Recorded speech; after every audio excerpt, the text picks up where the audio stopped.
Olá, meus amigos. Até onde é possível construir narrativas sem atingir os direitos humanos? A partir de quando nós começamos a ter narrativas como prova material para prender alguém sem que ela tenha direito a habeas corpus ou pagar uma fiança para responder o crime em liberdade? Desde quando nós começamos a entender isso? Que através de uma narrativa a gente pode configurar isso como prova material de um crime. Sério? Esse é o tema da CCI, Comissão Cidadã de Inquérito, vídeo 68. Eu sou João Paulo Guimarães, estou falando direto de São João del Rei, a capital brasileira da liberdade. Estamos no vídeo 68, estamos investigando tudo que vem acontecendo em São João del Rei, no Brasil, né, em todos os estados brasileiros, a partir, né, do 30 de outubro, que o Brasil realmente passou a viver uma situação atípica. E eu quero começar com vocês, eu vou trazer aqui uns recortes, e eu quero dizer de antemão, né, que esses recortes ele é quase um estudo científico, tá certo? Por quê? Porque a ideia nossa é entender como que a narrativa é construída, sabe? Como a narrativa virou uma arma política e como a narrativa se tornou perigosa dentro do contexto jurídico, porque ela passou a ser interpretada como prova material de um crime. E pessoas estão sendo presas a partir de narrativas. As pessoas constroem uma história e acusa alguém, e alguém vai lá e prende, fala, não, é porque ele falou isso de você, então você está preso. Sem outro tipo de prova material, apenas a narrativa. Olha o grau de seriedade disso. E ninguém melhor para construir narrativa do que Luiz Inácio Lula da Silva. Por isso, o Luiz Inácio Lula da Silva é o nosso objeto de pesquisa. Não a pessoa do Luiz Inácio Lula da Silva, a mente do Luiz Inácio Lula da Silva. Porque, gente, vocês podem falar qualquer coisa do Lula, mas esse homem tem uma mente que tem um alcance maior do que qualquer outra mente que a gente conhece no plano político. Sério. Tá, você pode detestar o Lula, mas você tem que reconhecer que o Lula tem uma mente privilegiada. E não sou eu que digo isso, não. Quem diz isso é Ciro Gomes, que já foi vítima dele, já foi aliado dele, depois foi vítima dele, depois foi aliado dele, e não sabe como se livrar disso. Porque ele fala que o Lula é um encantador de serpentes, e realmente ele é um encantador de serpentes. Para você ter uma ideia, o Lula governou com o PT durante 20 anos, praticamente 20 anos. Pode colocar aí 20 anos, desde 2002, quando ele assumiu pela primeira vez a presidência da República. Ele colocou no bolso o pessoal do PSDB, mas colocou pianinho. Ele ganhou. E o que ele fez? Ele trouxe os tucanos para debaixo das asas deles. E até que estourou aquele problema do mensalão, e a primeira vítima do mensalão foi o Roberto Jefferson, que também estava sob as abas de Lula, sabe? Ele atraiu todo mundo para ele. Ele ganhou e ele fez aquele governo de coalizão, sabe? São Paulo era PSDB, Minas era PSDB, outros estados importantes eram PSDB, e ele conseguiu trazer isso tudo.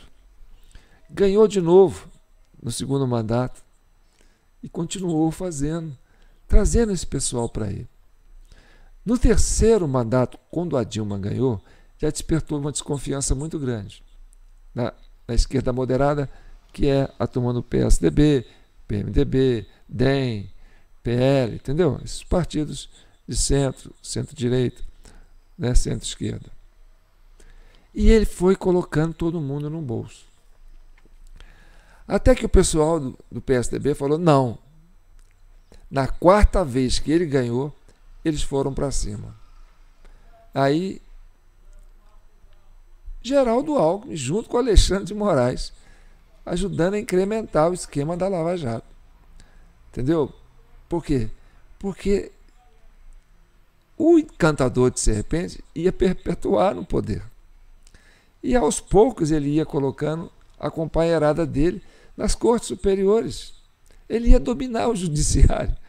Entendeu? Essa foi a preocupação da esquerda moderada, PSDB, PMDB, PTB, PL, DEM. Antigamente tinha outros partidos mais de centro-direita. Enfim, caçaram a Dilma. Denunciaram um monte de esquema de corrupção. Fizeram devolver milhões, bilhões de dólares de dinheiro dos cofres públicos. Prenderam o Lula. Entendeu? O Lula ficou preso. Essa turma do PSDB foi, assim, a turma que articulou, principalmente, entendeu? Porque eles foram as principais vítimas. Porque sempre quem foi para o segundo turno com o Lula foi o PSDB, foi com o Geraldo Alckmin, foi com o Serra, foi com o Geraldo Alckmin depois, foi com o Lula, quer dizer, primeiro com o Serra, depois com o Geraldo Alckmin, depois com o Geraldo Alckmin, depois com o Lula. Só sei que o Geraldo Alckmin foi 2 vezes e o Serra foi uma coisa assim. E o homem ganhou todas. Então, a principal vítima do PT foi o pessoal dos tucanos. Tá. Prenderam o homem. E, mesmo assim, eles não conseguiram chegar no poder. E aí, olha o grau de engenharia do Lula. O Lula saiu da prisão pelos mesmos que os prenderam e colocou todo mundo debaixo das abas dele. Geraldo Alckmin, Alexandre de Moraes, o STF e trucidou o pessoal da Lava Jato. Então você pode falar, é um cara que tem uma mente, né? Que vou te contar uma coisa, não é qualquer um, não. O Lula tem que ser estudado. Ele tem que ser estudado. E olha, vamos discutir essa questão da narrativa. Como é que ele faz o encantamento? A serpente faz o encantamento, sabe? Que manipula os pensamentos das pessoas, as mentes das pessoas, aquelas mais vulneráveis, entendeu?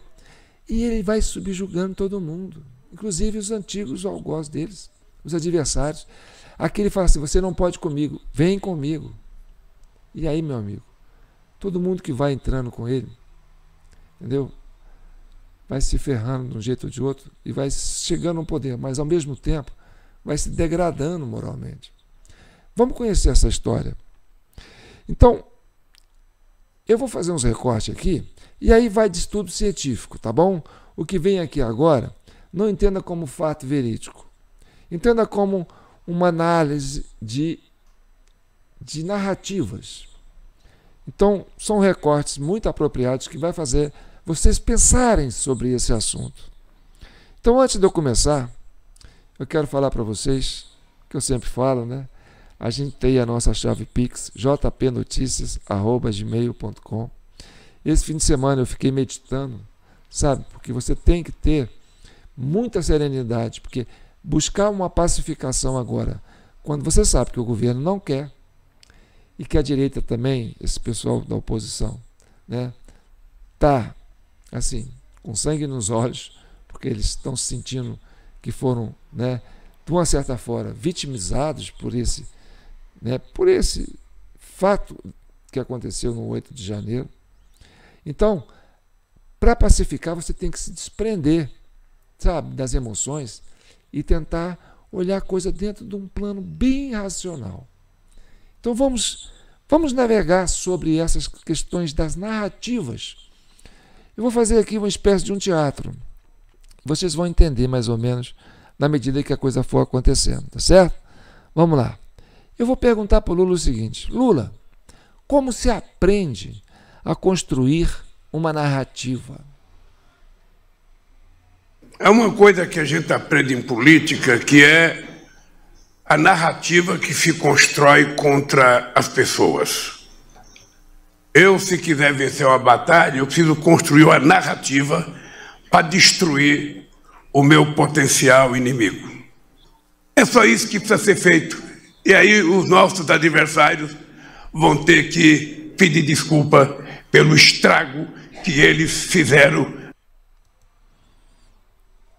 Lula, o que eu preciso fazer para mostrar para as pessoas que o governo armou para cima dos patriotas do QG? Você que é especialista em construir narrativa, me ajuda.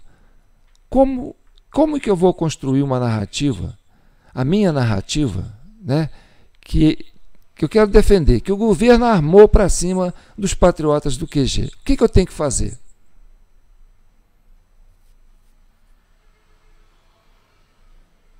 Mostrar a sua narrativa para que possa efetivamente fazer pessoas mudar de opinião.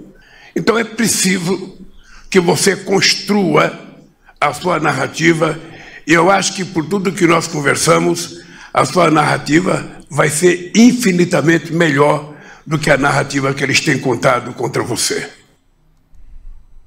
Ok. Então vamos lá. Lula, você criou uma narrativa de que o voto eletrônico é seguro. Você confirma?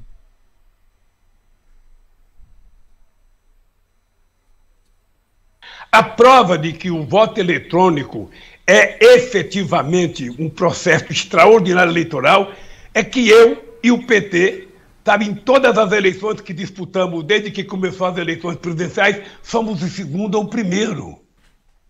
Então, meu caro, eu acho que é o seguinte, eu acho que o voto eletrônico é uma garantia da sociedade brasileira, saber que vai votar e o resultado vai aparecer, sabe, em tempo real, para que o povo possa controlar os votos nesse país.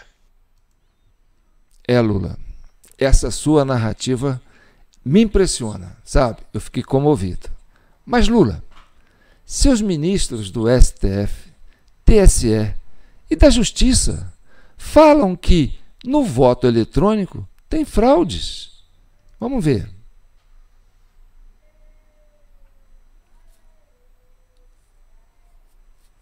Esse mesmo eleitor que justificou a ausência tinha votado. Daquele livro de eleitores, o número do título. Porque é o número do título ali que permite que o mesário vote pelo eleitor que não foi, ou pelo eleitor que morreu. O que acontece hoje? Das 5 horas da tarde, o mesário verifica lá em consórcio com os fiscais, verifica os eleitores que não compareceram, porque não foram, porque morreram, porque viajaram. Com o número do título, ele libera a urna eletrônica e vota quantas vezes ele quiser. O surgimento daquilo que na linguagem da justiça eleitoral se fala do mesário pianista. Pode ter a possibilidade de fraude em que 10 pessoas não foram votar. Se o mesário tiver de má fé, ele pode autorizar e cadastrar o voto. Só que isso não é problema da urna eletrônica, isso é problema da pessoa. Que na linguagem da justiça eleitoral se fala do mesário pianista. Então, Lula, existe a possibilidade de um golpe na urna?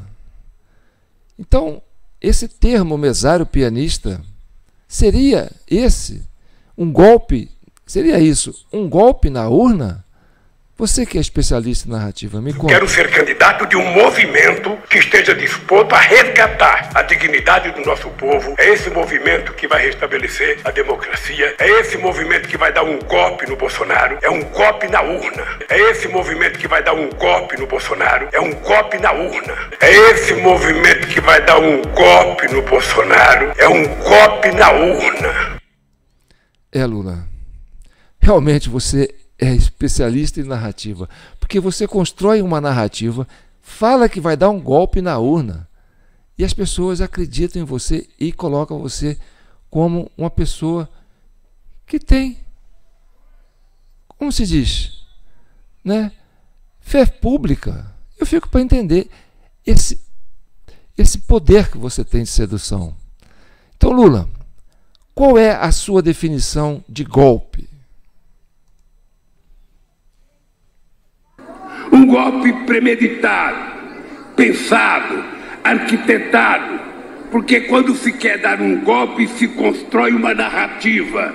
Primeiro, para construir na mente das pessoas a ideia de que a mentira é verdade, e a mentira se tornando verdade.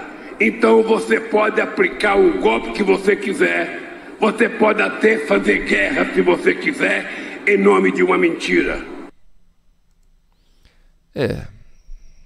Entendi. Então, uma narrativa tem poder até de construir uma guerra. Impressionante. Então, a narrativa é uma arma muito poderosa, né, Lula? Então, para todo crime, tem que haver uma motivação. A quem interessava acabar com as manifestações em frente aos quartéis. Então, deixa eu trabalhar uma narrativa para ver se eu consigo me equivaler, né, essa sua capacidade, né, de seduzir, né, de encantar como se faz as serpentes. Que em conversa com deputados, o presidente eleito Luiz Inácio Lula da Silva disse que quer pôr fim aos protestos na entrada de quartéis pelo país que contestam o resultado das urnas e pedem a intervenção militar. A remoção de manifestantes será um dos primeiros pedidos de Lula na conversa com os próximos comandantes gerais das Forças Armadas a serem confirmados por ele. O povo brasileiro não tem o direito de se manifestar, ô Renato? Seja na porta do quartel ou em qualquer avenida? Tem o direito de se manifestar, mas quando a manifestação ela tenta abolir o Estado Democrático de Direito, daí nós não estamos falando de manifestação, né? Nós estamos falando de crime. As pessoas estão se manifestando, no meu entendimento, tá, Renato? Mas eu posso estar errado porque você tem o dom da ubiquidade. Elas querem transparência eleitoral, elas querem responsabilização de ministros ativistas dentro do que estabelece o texto constitucional. Elas querem sim que o Bolsonaro adote uma postura para frear o ímpeto e a sanha de abuso de poder e de autoridade por ministros do Supremo Tribunal Federal.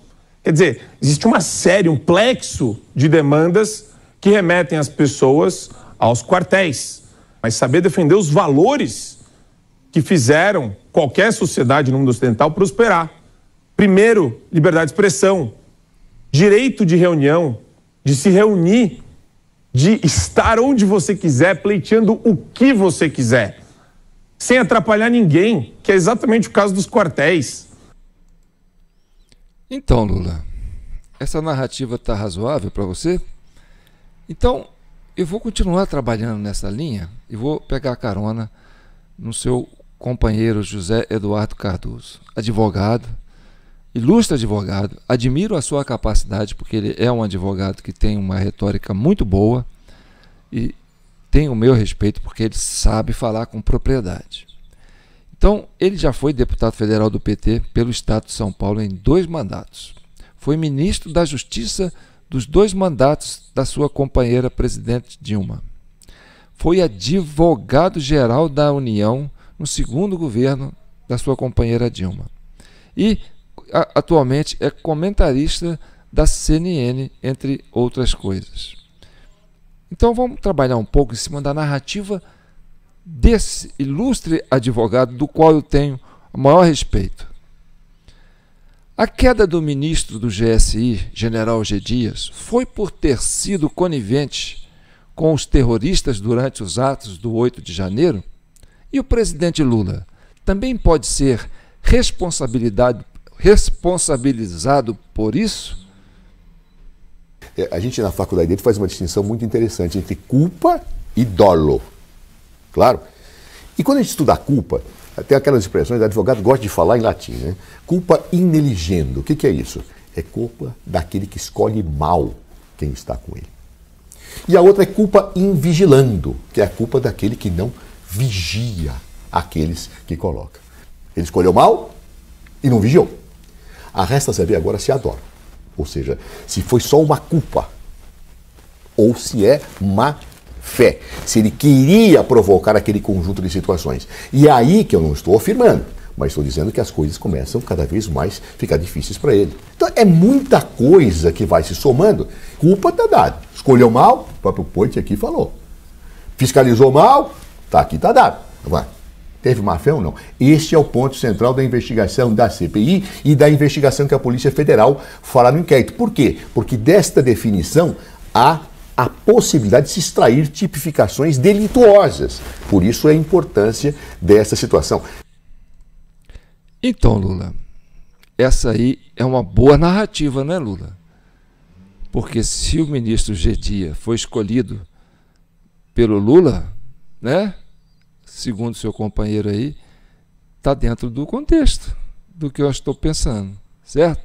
Então, sem o domínio do fato, como provar que os manifestantes presos no QG, no dia 8 de janeiro, eram os mesmos que estavam depredando dentro dos prédios dos três poderes? Aquela teoria do domínio do fato. Ah, o cara sabia. Bom, para ter domínio do fato, tem que saber que tem o fato. Muita gente foi condenada criminalmente no Mensalão com uma teoria equivocadamente construída. O próprio autor da teoria disse isso depois.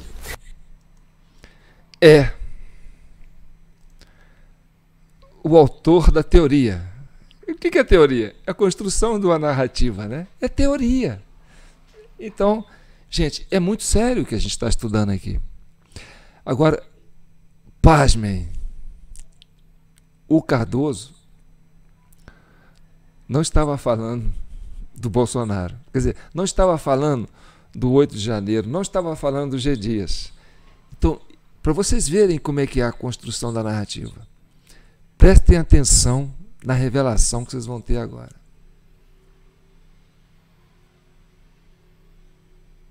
Razão pela qual, portanto, eu acredito que há uma conexão intrínseca e isto vai aumentar muito mais o molho e a temperatura das investigações que estão sendo realizadas.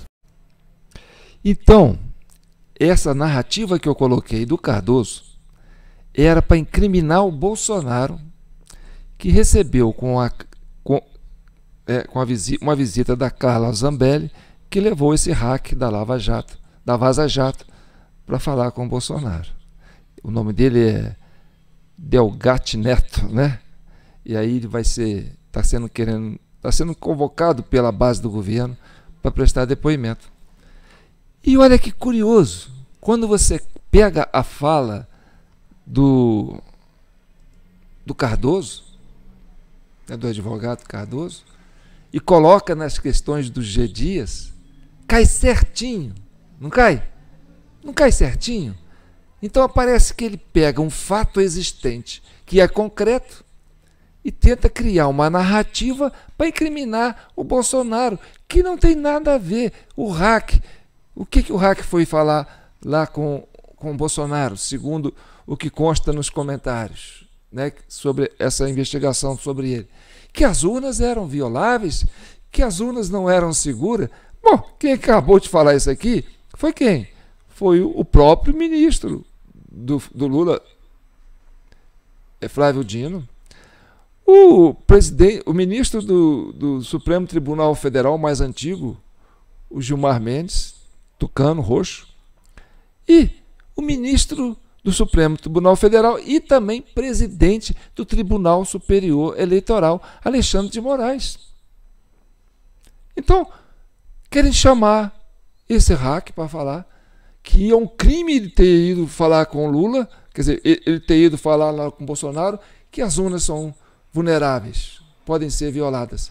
Se os três ministros falaram isso, esses três ministros falaram isso, e aí você pensa, como eu posso usar uma boa narrativa para justificar isso que a gente quer falar, que o governo armou para cima dos acampados do QG?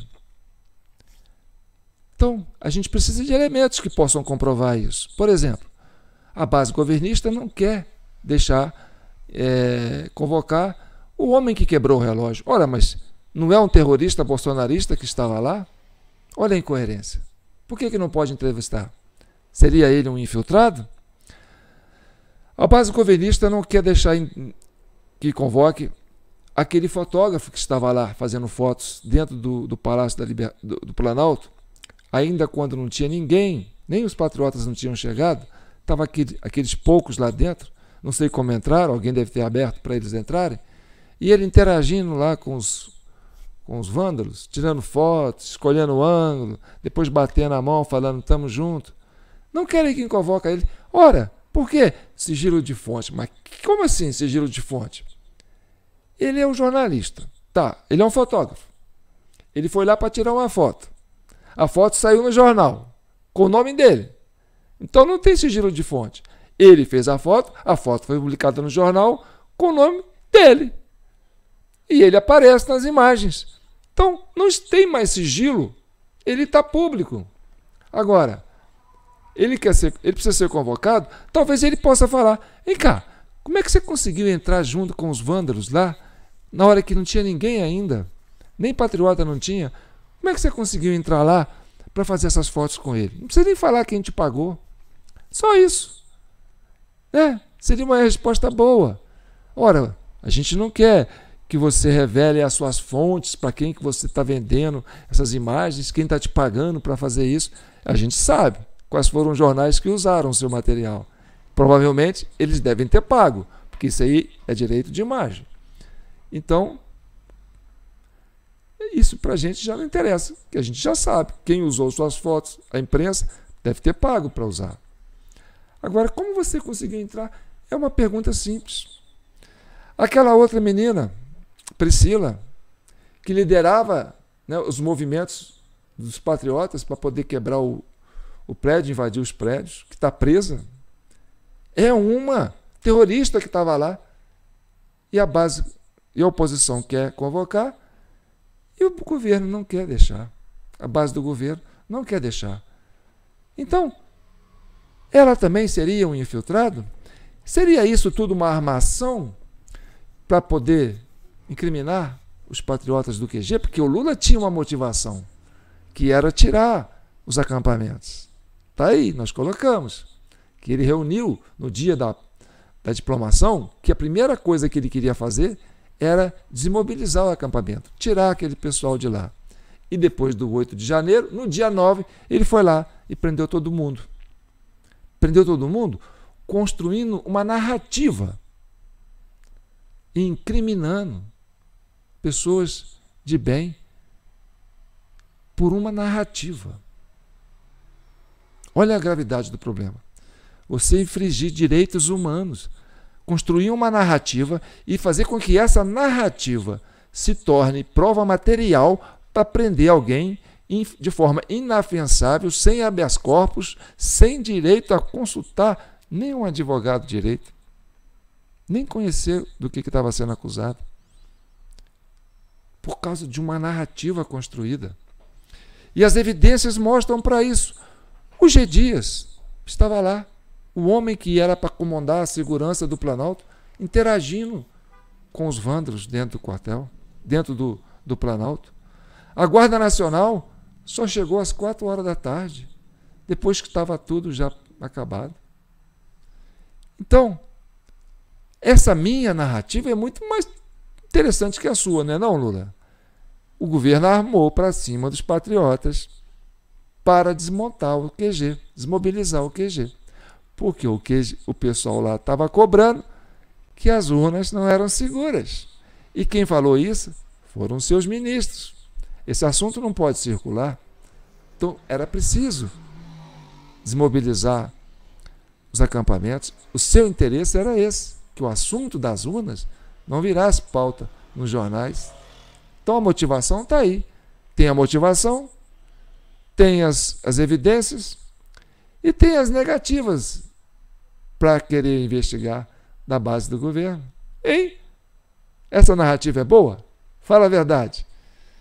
Então, gente, isso é muito sério. E olha, para terminar, e antes de terminar, não esqueça do jpnoticias@gmail.com. Se você já recebeu qualquer pingadinho que você der aí, ó, vai ajudar a gente a construir, né, esse entendimento desse Brasil que a gente quer pacificar, sabe? E a gente tem que ter estômago para encarar isso. Porque a narrativa é uma coisa muito séria. Pensa bem, você resolve fazer a coisa mais absurda do mundo. Bem, quanto mais absurdo você fizer, mais difícil da pessoa acreditar. Então você cria lastro para fazer as coisas mais absurdas do mundo, porque quanto mais absurdo, mais difícil de acreditar. E aí você culpa uma outra pessoa e cria uma narrativa para que essa outra pessoa leve a culpa. Por quê? Porque, mas eu fazer isso seria coisa muito absurda, não passa na cabeça de ninguém. Olha que sério. E aí, tudo bem, você quer construir um projeto de poder em cima de narrativas, quer construir fatos, factoides em cima de narrativas, pode até ser válido dentro do campo político, mas não para avançar para cima de direitos humanos. Você não pode criar narrativas para invadir direitos humanos. Aí você está extrapolando. Aí você está chegando no nazifascista, no holocausto dos judeus. Porque você não pode ultrapassar o limite da civilização para fazer o que você pensa. Você não pode criar uma narrativa que vá contra a humanidade. Você está entendendo? Porque aí já chega a ser patológico. E aí eu quero dizer para vocês que a minha preocupação maior é essa, sabe? É fazer com que as pessoas comecem a pensar que narrativa não é uma coisa boa. A gente tem que primar pelos fatos. Esquece narrativa. Narrativa não é prova para crime. Tá certo? Então tá bom. A prova material, sim. Só que agora eles estão fazendo a prova material virar narrativa e a narrativa virar prova material. Tá certo? Isso é um grau de insanidade. O Brasil precisa acordar para a realidade. Tá certo? As guerras acontecem assim. Sabe? A loucura coletiva que vem de uma mente maquiavélica, que manipula os pensamentos, as mentes, as emoções das pessoas e que fazem as pessoas a irem a esses extremos de provocar uma guerra, de provocar um holocausto. São tudo produto de narrativas. Toda guerra, como diz o Lula, é produto de uma narrativa. Você pode até fazer uma guerra com uma narrativa. Então, muito cuidado com narrativa. Vamos nos apegar aos fatos. Eu sou João Paulo Guimarães, falando direto de São João del Rei, capital brasileira da liberdade, Minas Gerais, um estado de espírito. E para terminar, esses 3 ministros que falaram que a urna é vulnerável, Gilmar Mendes, primeira vítima do Lula, porque ele foi indicado por Fernando Henrique. Ele foi um defensor da Lava Jato, na época. Porque ele sabia que o PSDB, a turma dele, estava levando ferro. Segundo, o ministro da Justiça, Flávio Dino, um advogado proeminente do Maranhão, com uma locução verbal, sim, um grau de poder fazer explanação,